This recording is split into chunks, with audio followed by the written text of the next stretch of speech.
This is the first webinar that I've done with neurolearning, and I'm delighted to be here, with all of you. There are some familiar names, there are some new names, and I'm just really thrilled to have the opportunity to speak with you over this forum.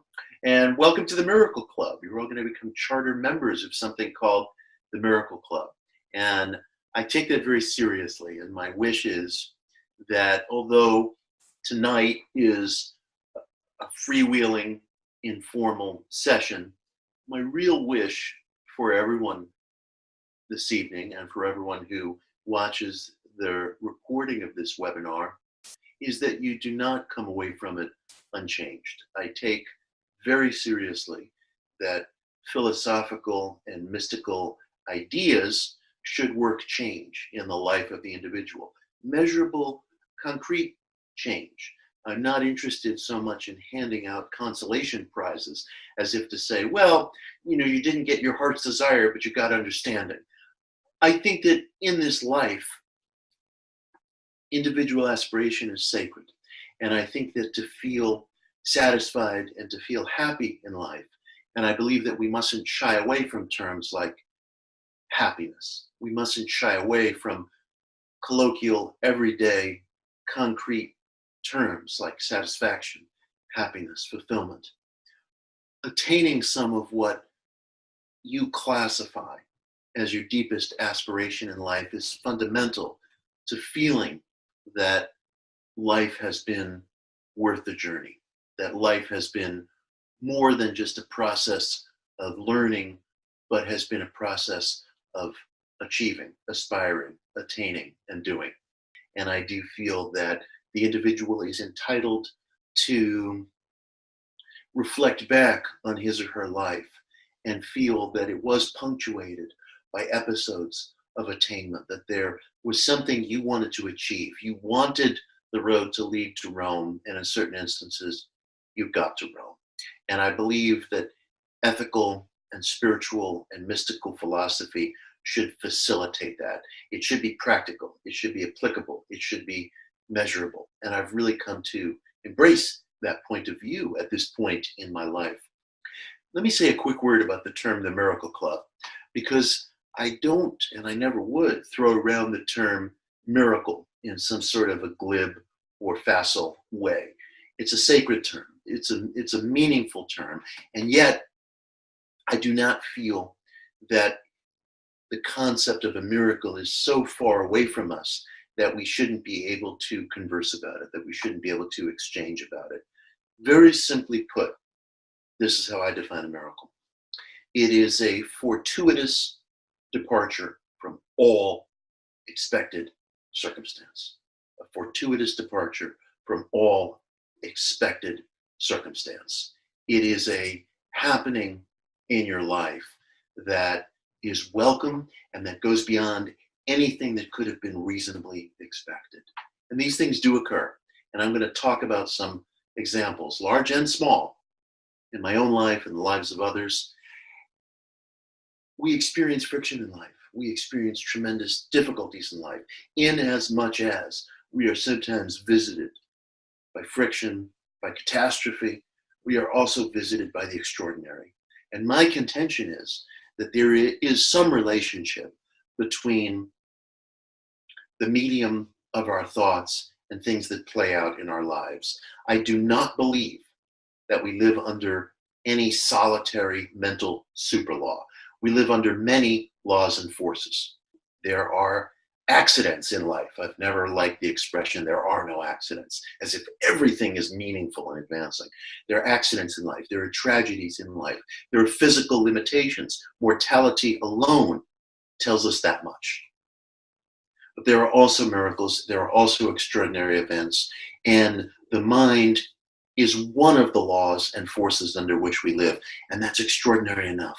That's extraordinary enough. That means you're never entirely without resources, even when you're in a situation where you feel like everything is being pushed and pulled. But one further note on the Miracle Club. I've just defined miracles for you, at least as how I'm using the term, as a fortuitous departure from all unexpected circumstance. The Miracle Club is a name that's grounded in occult history. In the 1870s, a group of mystical, metaphysical experimenters here in New York, where I am speaking from, formed a little occult salon, which they called the Miracle Club.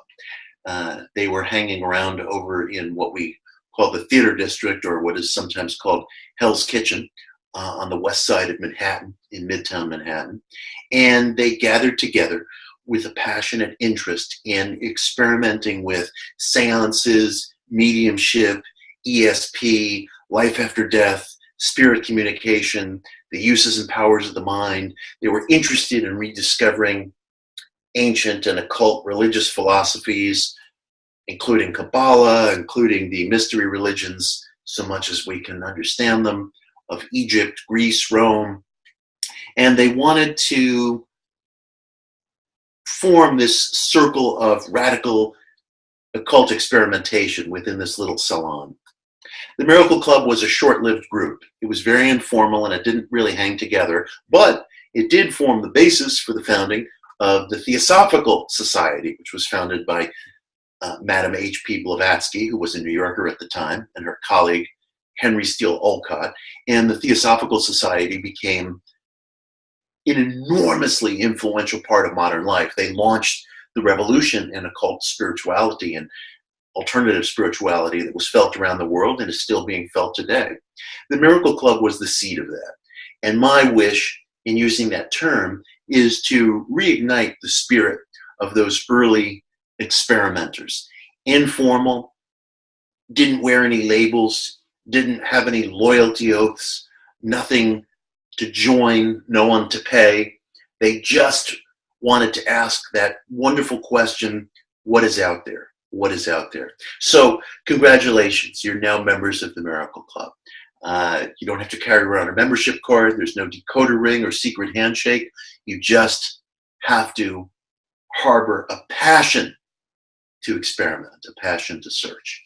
At this point in my life, after about 20 years of doing this, I've really come to the principle that thoughts are causative. I believe very, very deeply that our minds are not just some kind of localized phenomena like bubbles in a glass of carbonated liquid that represents our body.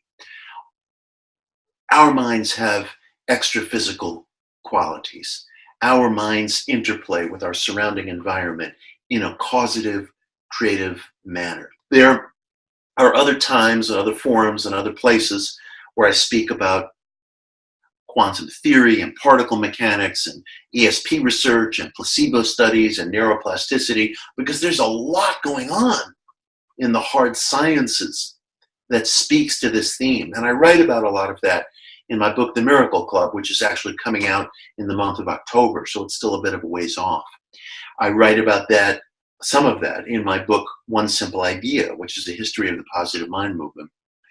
But our aim tonight is really to be practical. You're being inducted into the Miracle Club, and I think you're entitled to hear some very practical ideas about how to begin to experiment, use, and testify yourself to the influences of the mind. There's a time and there's a place for talking about theoretical material, and you all and I may have another seminar where I dedicate myself to that, but I'm going to be more practical, hands-on, and anecdotal tonight because we only have 90 minutes together, some of which is going to be dedicated to a question and answer and an exchange, and I really want you to come away from this feeling that you have concrete, actionable things that you can use tonight, and I am not kidding. I mean, I really want us to end this webcast at 9:30 and feel that there's stuff to start putting into action right away.